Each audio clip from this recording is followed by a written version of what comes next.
Accusé et silencieux, Slimane fuit la France. Son comeback à l'étranger choque l'opinion. Après plusieurs mois d'absence face à la tempête médiatique, Slimane, l'une des voix les plus marquantes de France, a officiellement marqué son retour le 7 août dernier par un message émouvant sur les réseaux sociaux. Cependant, son retour soulève encore de nombreuses questions au milieu d'une vague de critiques et de graves accusations qui n'ont pas encore été éclaircies. En octobre de l'année dernière, les médias français ont été secoués lorsque le chanteur Slimane a été accusé de harcèlement et d'agression sexuelle. Depuis, il s'est complètement retiré de la vie publique, a refusé toutes les demandes d'interview et a annulé de nombreux événements prévus. Une carrière à son apogée s'est soudainement retrouvée en crise, non pas à cause d'une décision de justice, mais en raison du poids de l'opinion publique. Malgré la vague de critiques, Slimane a fait une apparition aux NRJ Music Awards, où il a reçu 2 prix prestigieux. Cependant, cette brève apparition n'a pas eu d'effet positif. Au contraire, elle a semé la confusion et la division parmi le public. Depuis, il a presque totalement disparu. Jusqu'au 7 août. Sur son compte Instagram personnel, Slimane a brisé son long silence de plusieurs mois avec une courte vidéo dans laquelle il annonce son concert spécial au festival de Byblos au Liban, qui aura lieu le 9 août. Dans la vidéo, l'interprète de Mon Amour ne cache pas son émotion. « Je suis super heureux.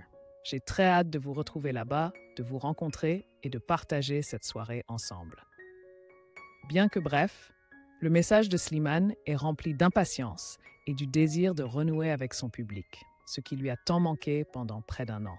Mais ce n'est pas qu'un simple concert. Pour Slimane, cette soirée à Byblos a une signification symbolique, comme une déclaration artistique et personnelle. Il n'a pas abandonné et veut continuer à chanter, même dans un contexte de fortes controverses publiques. Le Festival de Byblos, l'un des événements musicaux les plus anciens et les plus réputés du Moyen-Orient, est un lieu choisi par de nombreux artistes internationaux pour se réinventer ou marquer des étapes importantes de leur carrière. La présence de Slimane ici est une preuve claire d'une stratégie soigneusement calculée qui vise à s'exporter pour éviter une confrontation directe avec la vague de critiques nationales. En fait, ce n'est pas la première fois que Slimane tente cette voie détournée. Fin juin, il a discrètement participé au festival de Mawazine à Rabat, au Maroc, l'un des plus grands festivals de musique d'Afrique.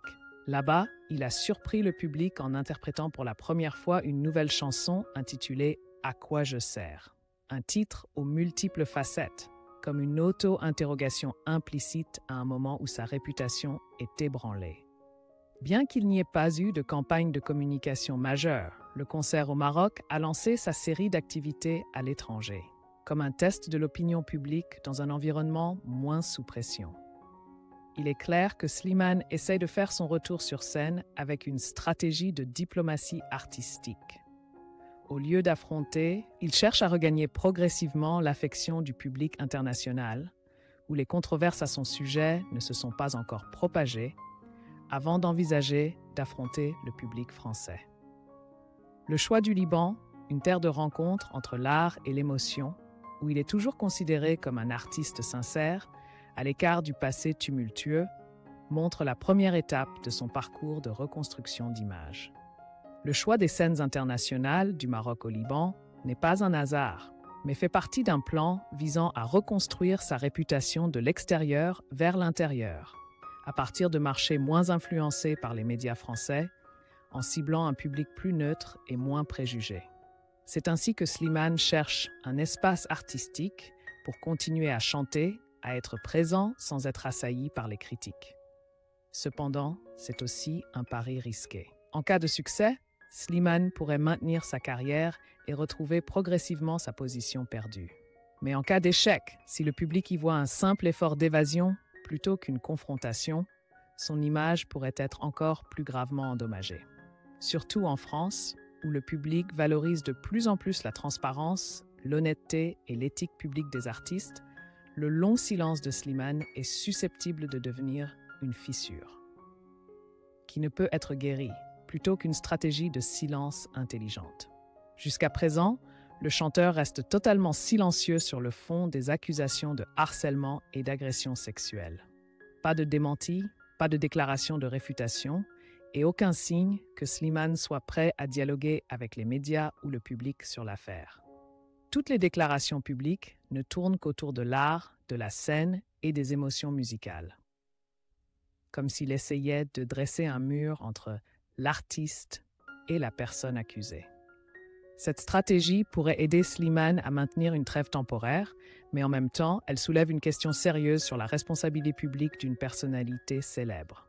Quand le microphone servira-t-il non seulement aux chansons, mais aussi à la vérité?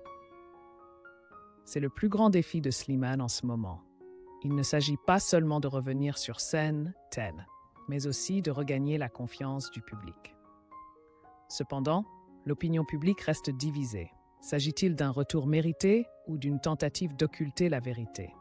Pour Slimane, le chemin à parcourir est encore flou. Il a rallumé le microphone, mais pour être écouté à nouveau, il aura besoin de plus qu'une bonne chanson ou un concert émouvant. Il a besoin de transparence. La musique peut-elle soigner une image endommagée? Slimane a commencé ce voyage, mais la fin reste un grand point d'interrogation.